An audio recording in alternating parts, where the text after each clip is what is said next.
Hello friends, welcome back to my channel Preeti's lifestyle. তোমরা কেমন আছো? তোমরা সবাই আশা করি ভালো আছো। আমিও অনেক ভালো আছি। তো আমি চলে এসেছি প্রীতি আরও একটা নতুন ব্লগ ভিডিও নিয়ে। আর ভিডিওটা শুরু হচ্ছে একদম সকাল থেকে। তো আজকে যেহেতু দোল পূর্ণিমা, তো তার জন্য আমি গপু আর লাড্ডুকে নিয়ে চলে এসেছি একদম সিংহাসন থেকে বাইরে ব্যালকনিতে, কারণ আজকে ওদের সাথে আমিও খেলবো রং। ওরাও খেলবে আর আমিও খেলবো। তো ফার্স্টেই ওদেরকে আমি ঘুম থেকে তুলে মুখ চোখ ধুইয়ে সকালের খাবার খাইয়ে ওদেরকে আমি নিয়ে এসেছি ব্যালকনিতে। তো সকালের খাবারের মধ্যে আজকে ওদের ছিল মাখন আর মিষ্টি। তো তোমাদের সাথে এটা শেয়ার করা হয়নি। তো আজকে ওদেরকে একদম নাইট ড্রেসটা ওরা এখন পরেই রয়েছে, ওটা আর চেঞ্জ করায়নি, যেহেতু ওরাও রং মাখবে তার জন্য। আর দেখো, ওদের জন্য আমি ছোট্ট ছোট্ট একটাই পিচকারি আর বালতি নিয়ে এসেছি। আমার ইচ্ছে ছিল দুটো আনার, কিন্তু আর ওই দোকানে ছিলই না। তো যাই হোক, একটা দিয়ে দুজন খেলবে, তো আমি নিয়ে এসে পিচকারি আর বালতি। যদিও দেখতে এটা খুবই সুন্দর ছিল, কিউটও ছিল, আর এটা আমার মনে হয় গোপু লাড্ডুদের মনের মতোও ছিল। তো যাই হোক, যার জন্য একটাই পেয়েছি। আর কোনো দোকানে পিচকারি আর বালতি ছিল না গোপালদের জন্য। তো যাই হোক, আমি রং খেলা স্টার্ট করে দিয়েছি গোপাল আর লাড্ডুর সাথে। তো গপুকে ফার্স্টে আমি সব ধরনের রং, মানে রং তো না, এগুলো আবির। তো গপু আর লাড্ডুকে ফার্স্টে আমি আবির সব ধরনের যে কটা ছিল সব কটা মাখিয়েছি। তো দেখো, গপুর একটু চোখের মধ্যে লেগে গেছিলো, তো তার জন্য আমি ওর চোখটা পরিষ্কার করে দিলাম। আর হাতের বাঁশিটার জন্য একটু অসুবিধা হচ্ছিলো, তার জন্য দুজনের হাত থেকে বাঁশি আমি নিচের দিকে নামিয়ে রেখেছিলাম, যাতে দুজনকে খুব ভালো করে আবির দিয়ে ভূত করাতে পারি।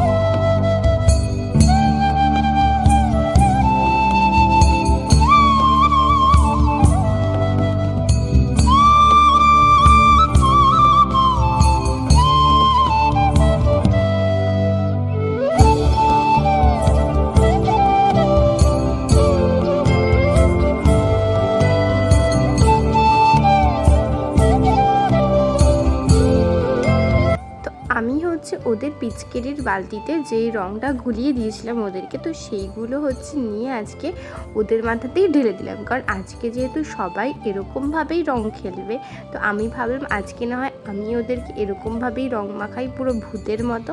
তো পুরো বালতির জলটা ওদের মাথায়। তো এখন গপু আর লাড্ডুর রং খেলা কমপ্লিট। তো ওদের আমি ব্যালকনি থেকে নিয়ে এসে এখন স্নান করাচ্ছি। আর ওদেরকে আমি স্নান করাচ্ছি দুধ, গঙ্গা জল, ঘি, মধু, তুলসী পাতা, দুব্বো ঘাস সব দিয়ে। আমি আর ফুলও ছিল কতগুলো। তো ওদের এগুলো দিয়ে আমি ভালো করে স্নান করে দিয়েছিলাম। আর তারপরে এগুলোর শেষে ভালো করে পরিষ্কার জল দিয়ে ওদের গাটা ধুইয়ে দিয়েছিলাম। তো গপু আর লাড্ডুর স্নান কমপ্লিট। তো এবার আজকে দোল উপলক্ষে ওরা পরবে নতুন গয়না আর নতুন ড্রেস। তো ওদেরকে ফার্স্টে আমি সুন্দর করে ড্রেস পরিয়ে বসিয়ে দিয়েছি। তো চলো এবার ওদেরকে সাজানো যাক।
লাড্ডু এখন নতুন জামা আর গয়না পরে পুরো রেডি। তো তোমাদের ওদেরকে কেমন লাগছে অবশ্যই কমেন্টে জানিও। আর আমার তো ওদেরকে দেখতে খুব সুন্দর লাগছে। ওদের জামা কাপড়গুলো তোমাদের কেমন লাগছে অবশ্যই জানিও।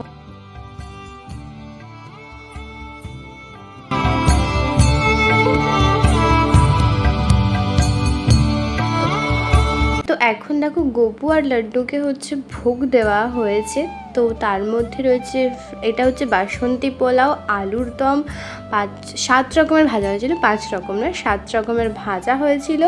তার মধ্যে ছিল ভেন্ডি ভাজা, বরবটি ভাজা, পটল ভাজা, আলু ভাজা, আর এগুলো কী ছিল আমি নিজেই ভুলে গেছি।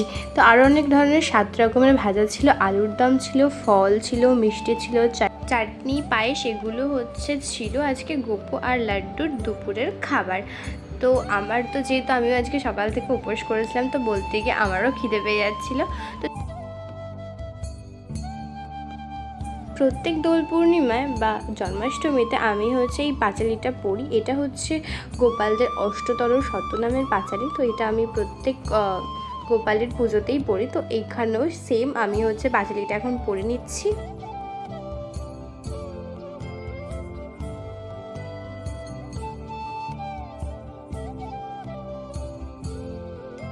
তো আমার পাঁচালি পড়া এখন কমপ্লিট। তো এখন গোপু, লাড্ডু, গুরুদেব সব ঠাকুরদের আরতি করছি আমি।